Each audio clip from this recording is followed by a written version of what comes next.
দর্শক আসসালামু আলাইকুম। দেখতে পাচ্ছেন একটা গাভী বাচ্চা ডেলিভারি করতে আসলাম।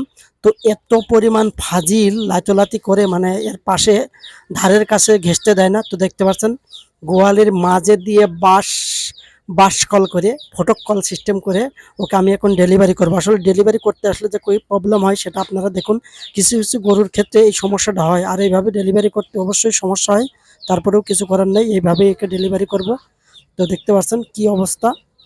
তো গাভী ডেলিভারি করতে আসলে মাঝে মাঝে কিছু কিছু পরিস্থিতি সৃষ্টি হয়, যে পরিবেশে আসলে গাভী ডেলিভারি করা হয় খুবই কষ্টের। তো দেখেন এইভাবে যদি গাভী ডেলিভারি করা অনেক কষ্টের, কারণ পজিশনটা ঠিক করে যদি পজিশনে না দাঁড়ানো যায় সেক্ষেত্রে গাভী ডেলিভারি করতে প্রবলেম হয়। তারপরেও ইনশাল্লাহ এইভাবেই করতে হবে, যেহেতু দুষ্টু গরু। এর আগে একটা ভিডিও দেখেছিলেন যে কি পরিমাণ লাথি মারছিল।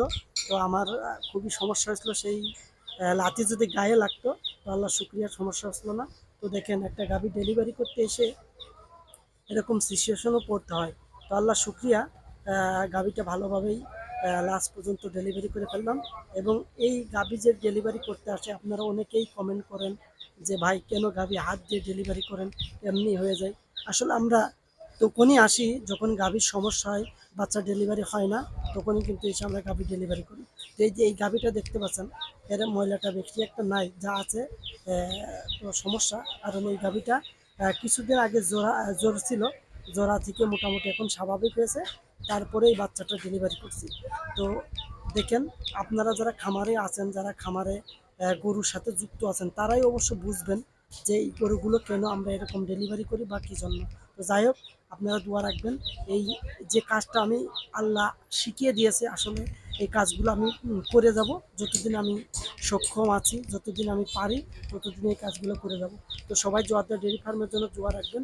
এবং আপনারা যারা খামার করতে চাচ্ছেন, নতুন উদ্যোক্তা হতে চাচ্ছেন, নতুনভাবে কোনো কিছু করতে চাচ্ছেন, তাদেরকে বলবো যে কোনো কাজ করার আগে, যে কোনো কর্ম, যে কোনো কিছু করার আগে কিছু প্র্যাকটিস করে রাখবেন, যেটা আপনার জন্য উপকারে আসবে। তো আপনারা যারা গরু লালন পালন করতে চান তারা অবশ্যই যে প্রাথমিক যে ধারণাগুলো, ইনজেকশন করা, গরুর যে ডোজ কৃমি করা, এগুলো শিখে রাখবেন। কারণ খামারে আপনি যদি সামান্য কিছুতেই যদি ডক্টর নিয়ে আসেন, সেক্ষেত্রে আপনার প্রচুর পরিমাণে খরচ হয়ে যাবে। আলহামদুলিল্লাহ, সর্বশেষ দেখেন গাভীটা সক্ষম হয়েছে এবং ষাঁড় বাচ্চা হয়েছে।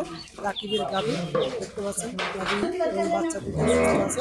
তো সবাই ভালো থাকবেন, সুস্থ থাকবেন। আল্লাহ হাফেজ।